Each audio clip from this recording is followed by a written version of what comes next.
You know the feeling, right? We've all been there. Some mornings you wake up, you hit the ground running, and you just feel completely in control. And then there are, well, the other mornings. The ones that are a mad dash of snoozed alarms, maybe some spilled coffee, and that frantic search for your keys. That feeling, that initial tone, it can pretty much define your entire day. So, just take a second and think about it. What was your morning like today? Was it a source of energy for you, or was it just something you had to survive? The difference between those two experiences it's huge. But what if I told you that having a great morning isn't just about luck or, waking up on the right side of the bed? It's actually a learnable science. It's a systematic approach that anyone can build to set themselves up for a way more productive and centered day. So let's dive in and break it down into 3 core pillars. Okay, first up, your internal state. Before you can even think about conquering the day, you've got to connect with your own mind. It's all about starting from a place of calm and focus, not reacting to the chaos of all those emails and notifications that are already piling up. Now, this doesn't mean you need to set aside an hour for silent meditation, not at all. As the mindfulness expert John Kabat-Zinn suggests here, it's about creating these small, consistent moments of awareness.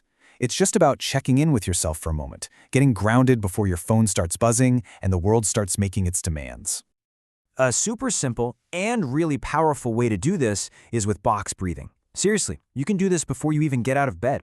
Just inhale for 4 seconds, hold for 4, exhale for 4, and hold for another 4.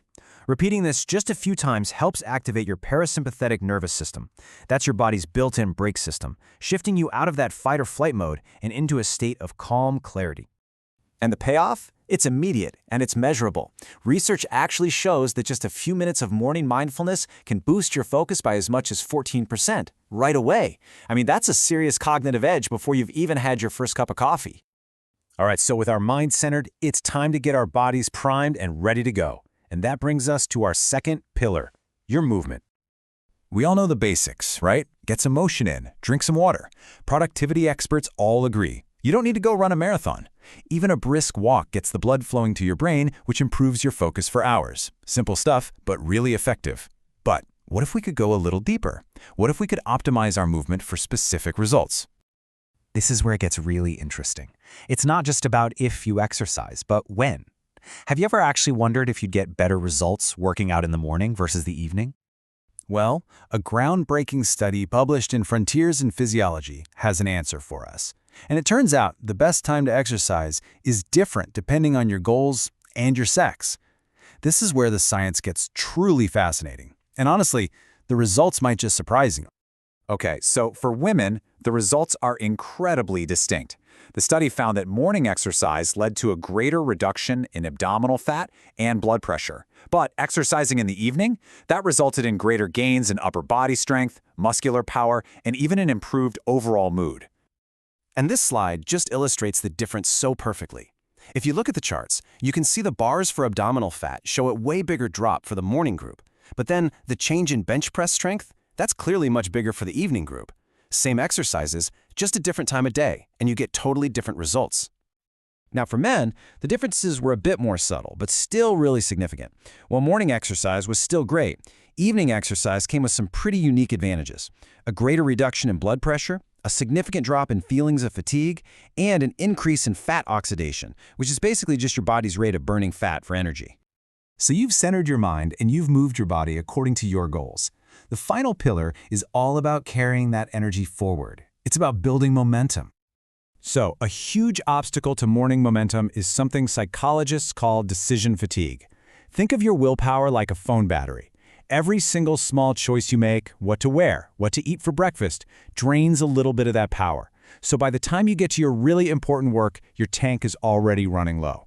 The solution here is actually pretty simple. Make those decisions the night before. This isn't just about saving time, it's about preserving your peak brain power for when it really matters. The former CEO of American Express, Kenneth Chenault, would end his day by writing down the 3 things he wanted to accomplish tomorrow. This just frees up your brain space for high-level thinking instead of debating what to pack for lunch.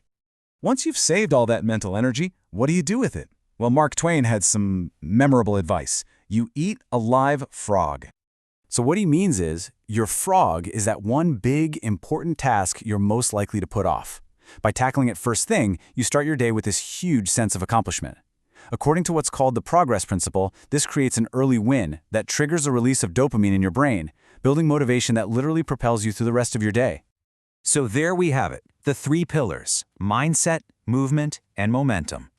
Now, let's bring it all together to build your best morning. And this brings us to what I think is the most important takeaway of all. There is no single perfect morning routine. Forget about trying to copy the exact routine of some famous CEO. The most effective routine is the one you design for your unique goals and for your own biology. This is how you put all that science into action. If you're a woman and your main goal is to reduce abdominal fat, the data clearly says exercise in the morning. If your goal is upper body strength, maybe consider the evening. If you're a man looking to reduce fatigue and lower blood pressure, an evening workout might be your best bet. It's all about personalizing your approach. So that just leaves one final question for you. Looking at these 3 pillars, mindset, movement, and momentum, what's the one small change you can make tomorrow morning to start winning your day?